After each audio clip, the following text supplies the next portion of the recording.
우리 인생을 살면서 내가 해야 할 일을 못했을 때에 후회하게 되잖아요. 그럼 우리가 후회하지 않게 하려면 어떻게 하면 될까 하는 문제를 생각하는데, 바로 후회할 수밖에 없는 인생의 마무리를 잘한 사람이, 오늘 제가 소개하고 싶은 사람이 두 사람이 있습니다. 첫 번째 사람은 바로 아리마대 요셉이라고 하는 사람인데요. 아리마대 요셉은 처음 예수님을 만났어도 아마 확신이 없었는지 조금 이렇게 직접 따르지 못하고 머뭇거린 사람의 한 사람이었습니다. 우리가 예수님을 만나도, 예수를 믿어도 좀 머뭇거리는 사람들이 있잖아요. 앞뒤 생각하느라고 머뭇거리고, 또 여러 가지 갈등을 겪으면 머뭇거리고 그러잖아요. 근데 이 머뭇거리는 순간에 나는 후회할 시간이 벌써 지나가고 있다는 것을 아셔야 됩니다. 예수님 직접 섬길 수 있는 기회를 다 놓친 거예요. 머뭇거리다 보니까. 근데 막상 예수님이 어느 날 보니까 십자가에 처형되잖아요. 그래서 내가 더 이상 이제는 기회를 놓치면 안 되겠다. 그래서 예수님의 처형당하시는 그 자리에서 가슴에 충격을 받고, 그 다음에 이제 예수님의 시신을 달라고 요구해서 장례를 치르는 그 일에 누가 하느냐면 아리마대 요셉이 그 일을 하고 계신 거예요. 근데 아리마대 요셉의 이 머뭇거리는 모습을 보면서 바로 우리들의 모습이 이런 모습이 아닌가. 나도 다음에 하지 뭐. 글쎄 조금 여유가 있으면 내가 또 다음에, 이렇게 자꾸 머뭇하다 보니까 세월이 지나가고 기회를 놓쳐버리고 많은 이런 우리 머뭇거림의 인생은 후회할 수밖에 없는 거예요. 그래서 오늘은 더 후회하기 전에 이런 주제로 말씀을 나누려고 합니다. 오늘 주저하다가 보낸 세월 속에는 너무 안타까운 사연들이 많이 있거든요. 주저하다가 불충성하게 되고, 또 주저하다가 시간을 낭비하게 되고, 그러다 보면 또 여러 가지 주저하다 보니까 후회가 남게 되는 그런 일이 있을 수 있습니다. 근데 아리마대 요셉은 이제 나중에 큰 변화를 경험하게 된 이야기가 본문 속에 나옵니다. 아리마대 요셉은 큰 변화가 있었습니다. 예수님이 십자가에 돌아가시 직후에 총독 빌라도를 찾아갑니다. 아무도 할 수 없는 일을 빌라도에게 찾아가서 그는 예수님의 시신을 내게 좀 달라고 요구를 하게 됩니다. 겁이 나서 그럴 수도 있고요. 아무도 총독 앞에 그 얘기를 할 수 있는 분위기가 아니었습니다. 그런데 아리마대 요셉은 당당하게 총독을 찾아가서 예수님의 시신을 십자가에서 내려달라. 그리고 내가 장례를 치르게 해달라. 이렇게 말씀하는 것입니다. 당시에 십자가의 처형의 법을 보면 죽을 때까지 매달아 놓는 것이 아니라 죽은 이후에도 오랫동안 매달아 놓고 지나가는 많은 사람들에게 반역자의 최후는 이렇다. 이렇게 반역하고 죽으면 이렇게 된다는 것을 보여주기 위해서 본보기로 시신을 오랫동안 매달아 놓습니다. 반역자의 최후가 어떻게 된다는 것을 알리기 위해서 그런 것이지요. 그래서 오랫동안 예수님의 십자가에서 그 피 흘리시고 그리고 운명하셔도 오랫동안 매달아 놓아야 될 이 시신을, 그래서는 안 된다. 내가 예수님을 오랫동안 저렇게 처참한 모습으로 매달리게 할 수는 없다. 빌라도를 찾아가서 내가 시신을 거두게 해 주십시오.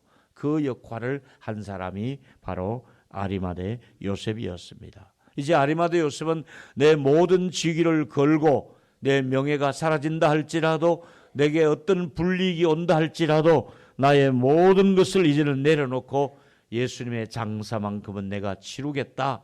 다른 사람의 시선이 어떠하든지 간에 나에게 앞으로 어떤 일이 일어나는데 그건 난 모르겠지만은 이제는 내가 더 이상 후회하지 않고 예수님 모시는 일을 내가 하겠다. 이러면서 빌라도 앞에 가서 시신을 달라고 요구한 내용입니다. 그래서 그를 참 제자라고도 얘기하고 있습니다.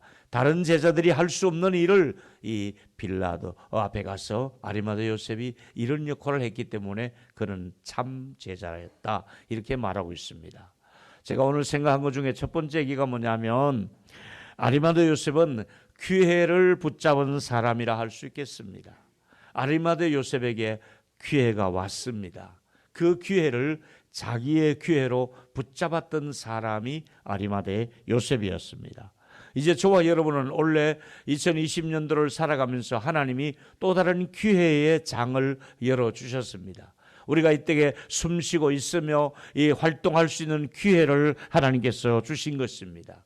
우리가 봉사할 수 있는 기회를 하나님이 주셨고, 또 우리에게 기도할 기회를 주시기도 하시고, 전도할 기회를 주시기도 하시고, 또 내가 맡은 달란트를 봉사할 수 있는 기회를 주시기도 하시고, 또 물질을 들여서 헌신할 수 있는 하나님께 여러 가지 기회를 주신 것입니다. 부모님께 효도할 기회를 또 이렇게 명절에 또 주신 것입니다. 그렇다면은 우리 모두가 아리마대 요셉을 통해서 배워야 될 부분들이 여러 가지 있지만은 본문에서는 아리마대 요셉이 무엇을 어떻게 했는가를 살펴볼 필요가 있습니다. 아리마대를 어떻게 평가하고 있습니까? 누가복음 23장 51절에 보니까 아리마대 요셉을 이렇게 평가합니다. 읽겠습니다. 시작.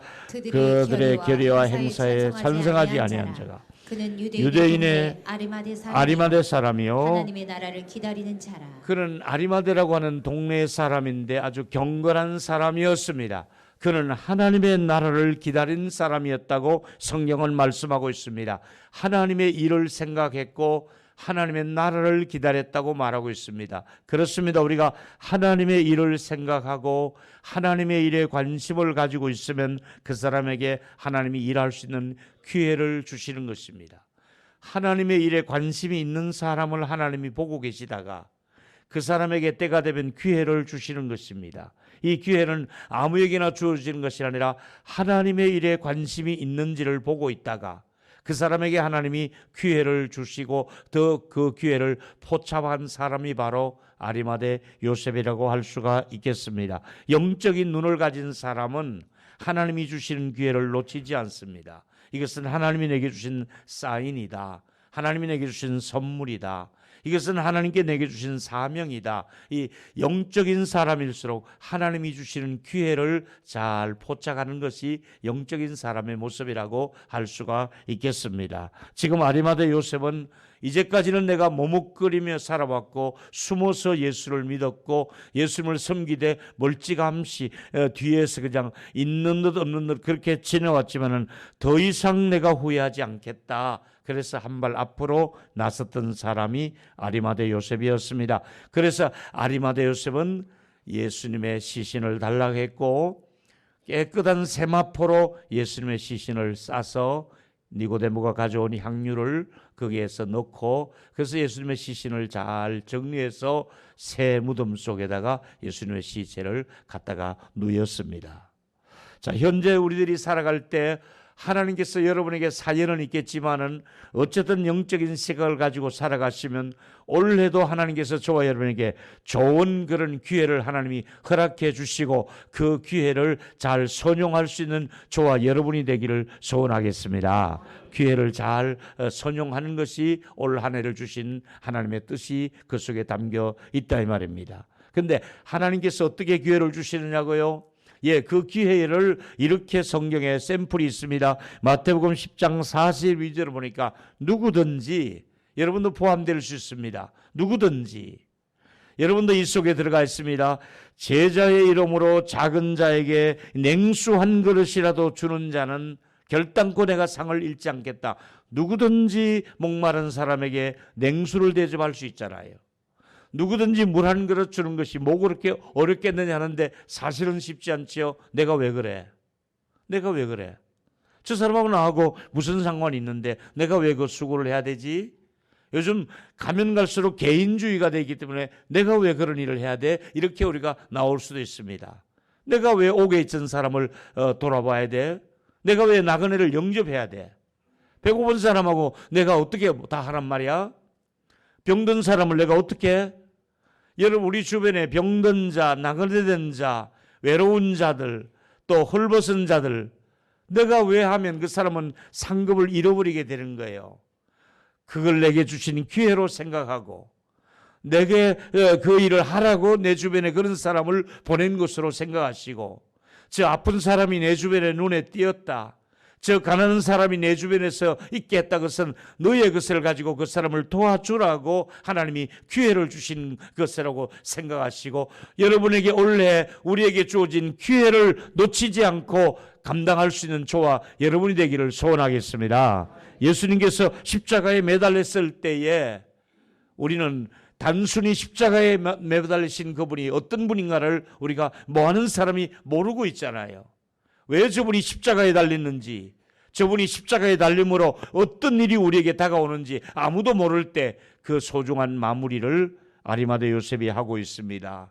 바울은 예수님이 십자가에 달리신 것이 우리하고 어떤 관계가 있는지를 이렇게 말하고 있습니다. 고린도전서 1장 18절입니다. 같이 읽습니다. 시작. 십자가의 도가 멸망하는 자들에게는 미련한 것이요 구원을 받는 우리에게는 하나님의 능력이라. 십자가에 달리신 예수님은 멸망받는 사람이 볼 때는 미련한 짓입니다. 왜 저렇게 미련하게 십자가에 달리는 정도로 살아가는가? 왜 저런 행동을 했는가? 저렇게 십자가에 달릴 정도로 죽는 것이 미련하게 보였습니다. 그러나 구원받는 우리에게는 그 속에 하나님의 능력이라는 것이잖아요. 십자가가 능력이잖아요. 우리를 살리는 능력입니다.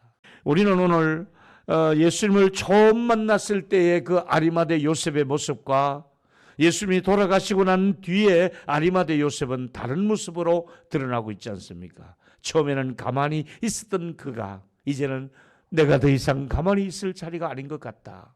이제 내가 발벗고 나서야 될 것 같다.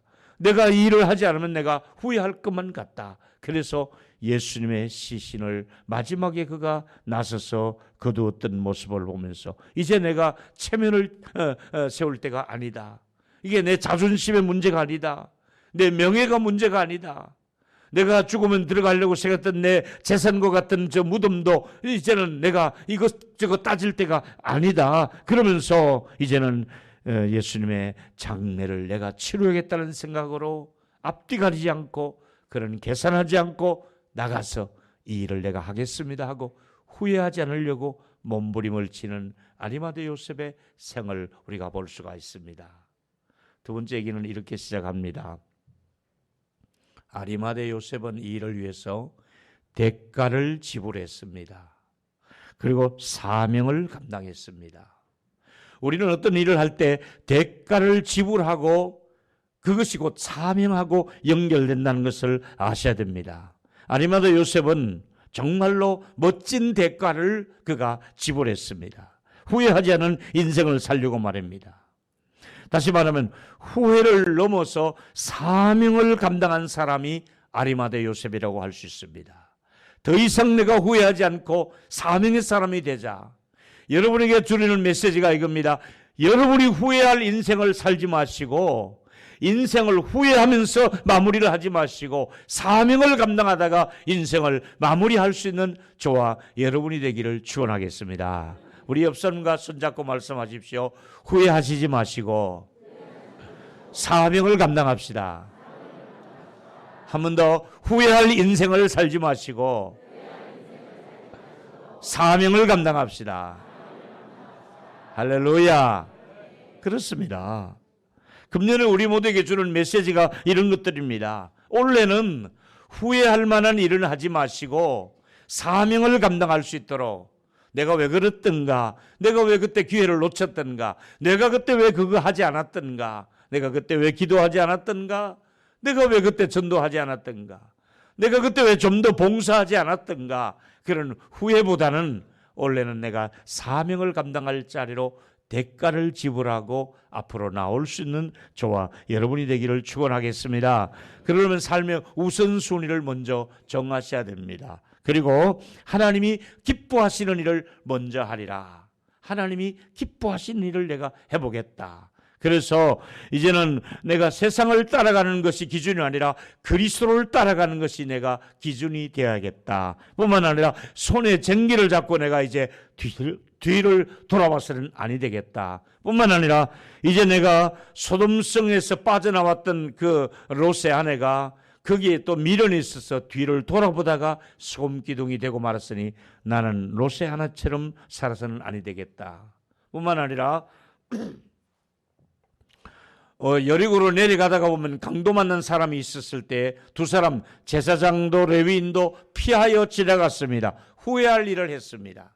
우리는 여기서 선한 사마리아인처럼 후회하지 않도록 대가를 지불하잖아요. 나귀에 태우고 응급처치를 하고 거기다가 또 이렇게 주막에 부비를 주면서 더 그 사람을 간호해달라고 부탁하면서 선한 이웃이 되어주는 후회하지 않는 인생을, 사랑을 실천하는 인생을 우리가 살아가지 않습니까?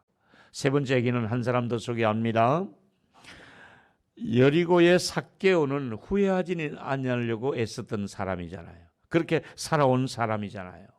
삭개오가 그대로 예수를 만나지 않았더라면 그냥 그 인생은 그 누구에게도 주목받지 못했을 거예요. 그런데 예수님 딱 만나자마자 삭개오의 삶은 완전히 변화가 된 사람 중에 한 사람이지요. 여러분 아시는 대로 여리고의 삭개오는 예수님 오신다는 말씀을 듣고 가슴이 아마 설레있던 것 같아요. 그리고 사람들이 생각보다 너무 많이 모여 있으니까 얼굴을 볼 수가 없다는 것을 알고 멀찌감치 예수님이 저쪽에서 오시는 것을 보고 나무 위에 올라간 거예요. 키가 작은 그가 나무 위에 올라가서 예수님을 내려다보고 있었던 것이지요. 그때 삭개오야 내려오너라 하는 말씀을, 예수님의 말씀을 듣게 됩니다. 여기서 우리가 한번 삭개오의 입장을 생각해 보십시다. 삭개오가 내려오라 했을 때 어떤 행동을 합니까? 급히 내려와서 내가 너희 집에 유하여야겠다는 말씀을 할 때 삭개오는 어떻게 합니까? 같이 읽어보겠습니다. 누가복음 19장 5절과 6절입니다. 시작. 예수께서 그곳에 이르사 쳐다보시고 이르시되 삭개오야 속히 내려오라. 내가 오늘 내 집에 유하여야겠다 하시니 급히 내려와 즐거워하며 영접하거늘. 급히 내려와서 어떻게 즐거워하며 영접했습니다. 한번 이렇게 생각해 보셨습니까? 갑자기 저희 집에 오시려고 하면 어떡합니까? 저희 집에 지금 아무것도 준비된 게 없는데요. 아직 세탁물 걷은 것이 막 걷지도 않고 개지도 않고 거실에 막 그냥 있는데요. 냉장고에 아무것도 없는데요. 아직 청소도 한 번도 해놓은 것도 없는데 막 양말 자국 막 여기저기 흩어져 있고 집안이 엉망이 되어 있는데 갑자기 오시려고 그러면 어떡합니까? 예수님 다음에 오시면 안 되겠습니까? 그렇게 하지 않겠어요? 예수님 그만두고 제가 오늘 예배 마치고 권사님 집에 나 들릴래 하면 아무도 준비 안 됐는 목사님 안 그러겠어요? 내 민낯을 보여드리기 부끄러워서 나 화장도 안 했는데 오시면 어떡해요? 장못바람으로 있는데 오시면 어떡해요? 그럴 거 아니겠어요? 근데 어떻게 합니까? 삭개오는 급하게 모신 거예요. 그것도 즐거움으로 모신 거예요. 우리 집에 오신다고요. 막 전라도 말로 오늘 좋은 거 막 어째 볼까? 어째을까? 막 좋아하면서 모시고 가서 음식을 대접하는 거예요. 그리고 한 발 더 나가는 거예요. 삭개오가 19장 8절 보실까요? 삭개오가 서서 주께 여짜오되 주여 보시옵소서. 이제 내 소유의 절반을 가난한 사람들에게 다 나누어 주겠습니다. 혹시 누구에게 내가 속여서 좀 이렇게 좋지 않은 방법으로 취한 것 있으면 제가 120% 갚는 것이 아니라 제가 4배로 갚겠습니다.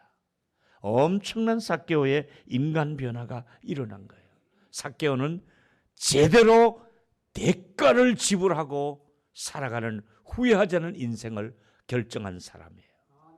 우리가 이런 결정이 필요해요. 저와 여러분이 이번에 해야 될 일은 대가를 하나님 앞에는 지불하면은 후회하지 않는 인생으로 살아갈 수 있도록 대가 지불을 해야 돼요. 머뭇거리시면 안 돼요. 우리도 그렇게 살아가야 되는 거예요. 그때 주어진 메시지가 9절에 예수께서 이르시되 오늘 구원이 이 집에 이르렀다. 이 사람도 아브라함의 자손이다 얘기했어요. 사랑하는 여러분, 저는 예수님을 주인으로 모셨고 자기 집에 모셨던 사람으로서 변화가 일어났던 대표적인 사람이 삭개오라고 생각합니다. 그렇다면은 생각해 보십시오. 이제 저는 상상력을 좀 동원해 봤습니다.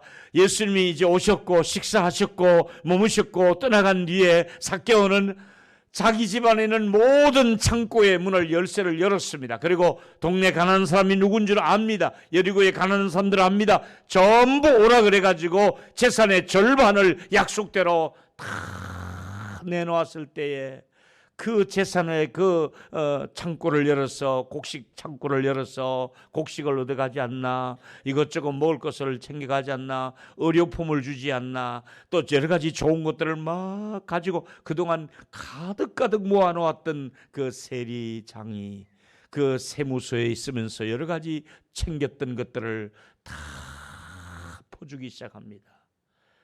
기쁨의 축제가 열렸고 가난한 사람들이, 배고픈 사람들이 모두가 삭개오의 집에 와서 받아가며 절을 하며 고맙습니다, 선생님 고맙습니다, 감사합니다 이러면서 막 축제 잔치가 열리는 것을 제가 생각해 보았습니다. 저는 우리 교회가 올 한 해 동안 삭개오의 집에서 열렸던 잔치가 우리 교회와 여러분의 가정과 셀 안에서 서로가 이렇게 기쁨으로 나눌 수 있는 축제의 자리가 되기를 주의 이름으로 축원하겠습니다. 우리 이렇게 나누면 이게 바로 삶의 기쁨이 아니겠습니까? 이게 변화가 아니겠습니까? 사랑하는 여러분, 오늘 제가 설교를 하면서 두 사람을 소개했습니다. 성경에 첫 번째는 아리마대 요셉의 막바지 변화를 제가 소개했습니다. 삭개오의 변화를 소개했습니다. 이번에 변화되실 분은 바로 여러분의 차례입니다. 다른 분들이 변화되는 모습을 보고 그랬다더라로 끝나지 마시고, 그렇게 사셨더라, 그렇게 은혜를 받았더라, 그렇게 복을 받았더라, 그렇게 끝나지 마시고 바로 그 축복과 변화의 대열에 후회하지 않는 사람의 그 대열 속에 이번에 차례가 있습니다. 올해는 여러분의 차례가 되셨다고 생각하시고 여러분 스스로가 하나님 앞에서 후회하지 않는 자리에 머물 수 있는 저와 여러분이 되기를 축원하겠습니다. 한번 따라하시면 좋겠습니다. 이번에는 제 차례입니다. 제가 하겠습니다. 아멘. 여러분에게 하나님이 기회를 또 주셨다 이 말입니다. 제 스스로 그 일에 내가 자원해 보겠습니다 하고 한번 원래 나서 보시지 않겠습니까? 2020년 우리 멋진 해를 출발했습니다. 그렇습니다. 이제 하나님께서 우리에게 선한 일을 하려고 만드셨다는 그 의지를 우리가 마음에 담아야 됩니다. 에베소 2장 10절에 우리는 그의 만드신 바라 그리스도 예수 안에서 선한 일을 위하여 지으심을 받은 바 되었다 그랬습니다. 우리가 선한 목적을 가지고 지은 사람들입니다. 우리가 남아있는 과제가 있습니다. 선한 일을 하시기 위해서 우리는 지금 존재하고 있습니다. 아멘 하시고요. 선한 기회를 하나님이 주실 것입니다. 우리는 무엇보다도 우리가 구하는 것보다도 하나님은 더 주시는 분이라고 성경은 말씀하고 있습니다. 내가 생각했던 것보다도 에베소 3장 20절에 보니까 하나님의 능력대로 우리가 구하거나 생각하는 모든 것에 더 넘치도록 능히 더하신다 그랬습니다. 우리가 기도하는 것보다도 더 넘치도록 능히 더해 주시는 축복이 있게 되기를 축원하겠습니다. 하나님이 더 주시는 분이십니다. 아멘. 그래서 오늘 결론을 이렇게 정리했습니다. 아리마대 요셉과 여리고의 삭개오를 보면서 우리가 받은 메시지가 이렇습니다. 여러분이 첫 번째 한번 읽어주십시오. 기회를 시작. 기회를 놓치지 말아야 후회하지 않는 인생을 살 수 있습니다. 기회를 놓치지 않는 한 해가 되시기를 축복합니다. 선한 일 할 수 있는 기회, 봉사할 수 있는 기회, 기도할 수 있는 기회, 전도할 기회를 주시고 이번 명절에 가족과 함께하는 기회를 또 주시는 것입니다. 함께하시며 선한 역사를 이루어 가시기를 바라고요. 두 번째, 대가를 지불해야 됩니다. 그냥 되는 것이 아닙니다. 대가를 지불했습니다. 당당하게 나가서 예수님의 시신을 달라고 요구하게 되었고 자기 무덤에 자기 세마포로 그리고 향유를 깨어서 예수님의 몸에 바르는 대가를 지불을 했습니다. 올 한 해 동안 우리 하나님이 주신 사명을 감당하면서 대가를 지불할 수 있는 저와 여러분이 되기를 바라겠습니다. 세 번째 것은 여러분이 읽어 주십시오. 시작. 이제는 나도 변화될 때가 되었다는 것을 인정하고 변화를 추구하고 후회하지 않는 인생을 사시기를 축복합니다. 후회하지 않는 인생을 사시기를 축복하겠습니다.